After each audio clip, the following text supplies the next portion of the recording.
Hey guys, this is going to Kire here with another raid challenges video. In today's video, I want to talk about Occult Brawler. I think Occult Brawler is the best damage dealing epic in the game currently when it comes to clan boss damage. Yes, he's not going to be as versatile or as good as other characters that are epics that do damage to clan boss, but when it comes to specialized clan boss damage, he is head and shoulders above the rest. There are a lot of legendaries that are better than him when it comes to clan boss damage. You know, a lot of people, if you have those pulled, then you probably won't really care about Occult Brawler, but for people that have not pulled those specific legendaries, definitely consider giving Occult Brawler a shot. Quickly, how to build him, why he's good. Let's get into it. So first thing, mainly all you're going to do, I personally use it, lifesteal. That's going to be more based on your comp, but it's good. All right, when we're looking at our stats, very simple. Just give me as high amount of defense as I possibly can while hitting over 200 to 250. Like ideally, this would be pushed up, especially if you're doing Ultra Nightmare, and then over 190 speed, depending on where you're at. Like if you're on a normal Nightmare, 170. If you're on Ultra Nightmare, 190. So, and then Mastery is super simple as well. We got, just straight down to War Master, and the big things that are going to be Sniper and Hexer. Okay, so now we get that out of the way. I'll also link my gear down in the description just to make it easier for you, so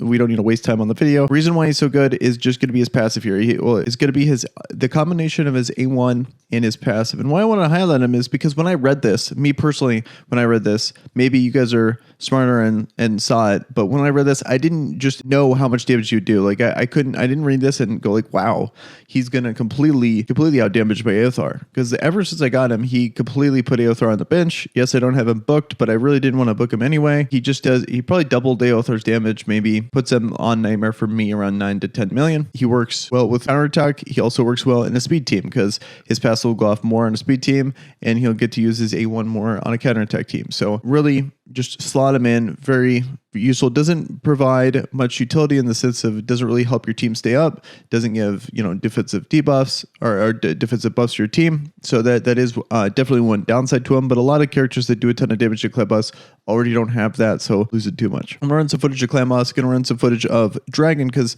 he's mainly garbage pretty much everywhere else. But you could kind of argue to use him in Dragon 20 because poisons actually do really well against the dragon. I mean, there's better choices. So if you're in a pinch, use him for Dragon 20, but mainly he's gonna be clan boss only specialist. Here's some of the damage numbers I've gotten in a few runs. So here's a run on Nightmare on auto. Got 9, did 9, almost 10 million damage here, and then I did a couple runs on Ultra Nightmare where he did 6 million, and then he also did 7 million another run right after. So just to give you an idea of what numbers you could pull. Normally I use Royal Guard as my way of killing the dragon, but this is, if I didn't have someone, this is what I would use. Like a big damage dealer, like also a guy that does a lot of poison in a short amount of time. This is a place where I think Aothar is better than Occult Brawler.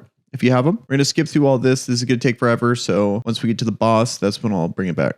And as you'll see up in the corner there, he places poisons with his passive, hopefully lands some with his auto. Without books, he only has 50% chance. So see, there's another one there. And then we got his poison as well. Make sure you have 200 accuracy for the dragon or it will definitely resist. Here's another one. So we got all those poisons just by him. And then watch, like if you don't have enough damage for his breath, see how it all ticked down. That's what's so cool about having poisons against a higher version of the dragon. Like if you're on like lower forms of the dragon, it wouldn't matter as much. And then also kind of a cool thing about Occult Brawler is that because they're so long lasting that they're going to last a few rotations. And then now as you get through the first phase, he's going to just keep stacking. So it pretty much, this is over. This is a wrap. You just take him just for this. If you don't have a good damage dealing character for the dragon, he's great for this. A ton of poisons, and then as the dragon goes, he's just getting whittled down. Almost stopped it. I almost stopped the recording.